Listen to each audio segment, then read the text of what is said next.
ماہ سفر المظفر کے ختم ہونے سے پہلے کالے چنے کا صدقہ دینا ایک نہایت ہی آزمودہ اور بابرکت عمل ہے۔ بزرگوں اور علماء نے فرمایا ہے، ماہ سفر المظفر کے مہینے میں صدقہ دینا پریشانیوں، مصیبتوں اور الجھنوں کو ختم کرتا ہے۔ اگر کوئی بندہ خالص اللہ کی رضا کے لیے کالے چنوں کا صدقہ دے تو اللہ تعالیٰ اپنی خاص رحمت سے اس کے گھر میں کشادگی عطا فرماتا ہے، کاروبار میں برکت ڈالتا ہے اور غریبی تنگ دستی کو ختم کر دیتا ہے۔ یہ صدقہ شیطانی اثرات، نظر بد، جادو اور ہر قسم کی آفت و بلا سے حفاظت کا سبب بنتا ہے۔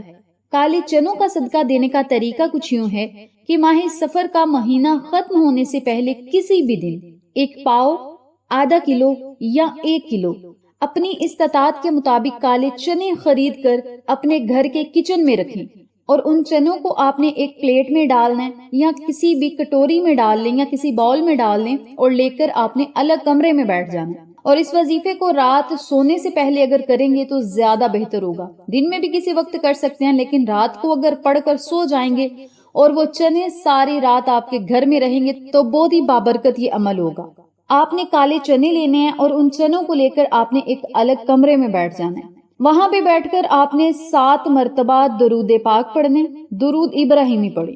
درود ابراہیمی پڑھنے کے بعد 7 مرتبہ ہی بسم اللہ الرحمن الرحیم، بسم اللہ الرحمن الرحیم 7 مرتبہ پڑھیں۔ پھر آپ نے 313 مرتبہ اللہ تعالیٰ کے یہ 3 خوبصورت نام پڑھنے ہیں، یا حفیظو، یا رزاقو، یا غنیو، یا حفیظو، یا رزاقو، یا غنیو۔ 313 مرتبہ آپ نے اللہ تعالیٰ کے یہ خوبصورت نام پڑھنے ہیں۔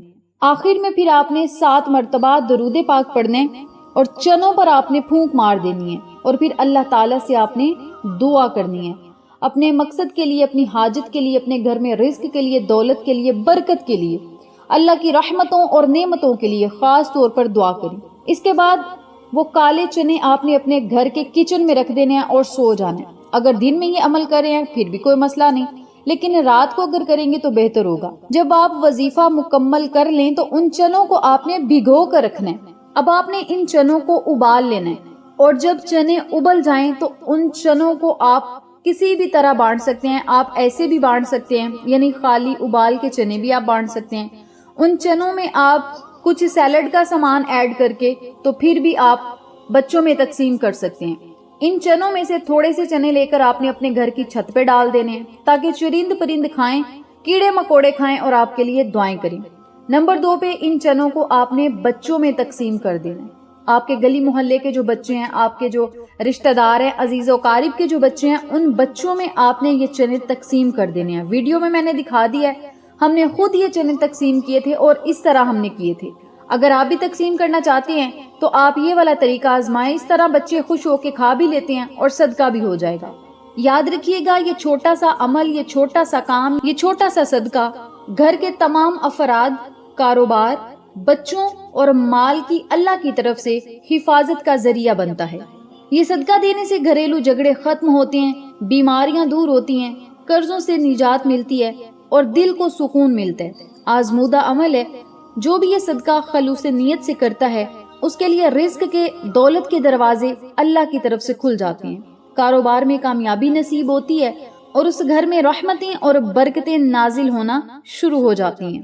میری پیاری بہنوں اور میرے پیارے بھائیوں، اس چھوٹے سے عمل کو اگر آپ ماہ سفر المظفر ختم ہونے سے پہلے کسی بھی دن کر لیں گے تو انشاءاللہ آپ کے گھر میں دولت کی بارش ہوگی، کامیابیاں آپ کا مقدر بن جائیں گی، آپ کی اولاد کے نصیب اور تقدیر چمک اٹھیں گے، اور جو ہی آپ اپنے خالی ہاتھوں کو اٹھائیں گے اللہ تعالیٰ ان خالی ہاتھوں میں رحمتیں عطا کرے گا، خزانے عطا کرے گا، آپ کی دعاؤں کو مقبول کرے گا، اور اس صدقے کی بدولت آپ کے گھر سے تمام لڑائی جھگڑے، نحوستیں ختم ہو جائیں گی اور آپ اللہ رب العزت کی حفاظت میں آ جائیں گے۔